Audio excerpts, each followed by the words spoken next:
Welcome back, everyone. Today, we're diving straight into a really fascinating explainer. We are going to impartially dissect a highly polarized and, honestly, a structurally intriguing piece of political media. Specifically, we'll be looking at a recent Sky News Australia broadcast featuring conservative commentator Rowan Dean. Now, our goal here isn't to agree or disagree with the politics, but rather to analyze the underlying rhetorical structure. We really want to see exactly how complex policy debates are transformed into emotionally charged media segments designed to mobilize a specific audience. So grab your notebooks because understanding the mechanics of how media arguments are built is just an incredibly powerful tool. So here is the roadmap for today's explainer. We'll be navigating this broadcast in 4 distinct phases. First, the economic critique. Second, ideological labels. Third, the broken promise attack. And finally, the conservative strategy. All right, let's get into it. Section 1. The economic critique, framing climate policy as waste. Right out of the gate, the segment takes aim at government spending on zero-warming schemes, basically framing them as a criminal waste of money. But listen to how commentator Rowan Dean responds to that setup. He says, "We are windmilling ourselves to death. We are solar paneling ourselves to death. We are battering ourselves to death." Wow. Okay, so what he's doing here is using a rhetorical device called anaphora. That's really just a fancy word for repeating a phrase at the beginning of successive clauses to build this emotional, percussive rhythm. He isn't exactly giving us a statistical breakdown of energy grids, right? Instead, he's framing clean energy not as a mere policy disagreement, but as a literal, physical threat to the nation. It's entirely designed to make the listener feel overwhelmed and under attack.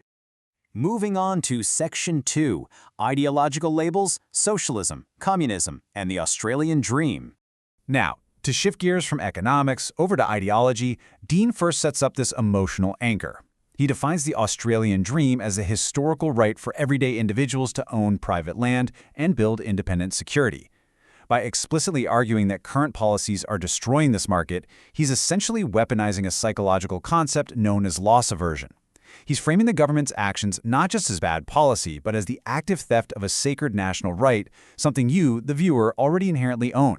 And once that emotional anchor is threatened, well, Dean unloads an absolute barrage of highly charged labels. Notice the deliberate escalation here. It's quite something. He starts off by calling the administration undergraduate socialists who are just playing out fantasies. Then he scales it up to a hardcore socialist government. And finally, he equates them directly to communism. This is classic slippery slope framing. We aren't having a nuanced debate about tax rates anymore. It's a direct attempt to paint the government as a radical, existential threat to the viewer's very way of life. To push the audience from anxiety into outright anger, the segment maps out an argument of extreme hypocrisy. Dean juxtaposes the accusation that labor is destroying the housing market for younger generations directly against the vast personal property portfolios of the government politicians themselves. By specifically highlighting a senator with multiple properties and the prime minister's beach house, the rhetoric frames these politicians as elitist hypocrites, people who have successfully lived the dream but are now basically pulling the ladder up so you can't do the same. Which brings us to Section 3, the broken promise attack, deconstructing the character assassination.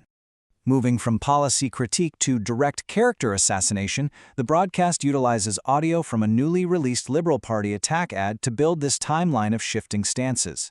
It traces the Prime Minister's past pledge that his word is his bond, then moves to a recent admission of changing positions on property issues, and finally arrives at the present accusations of broken promises.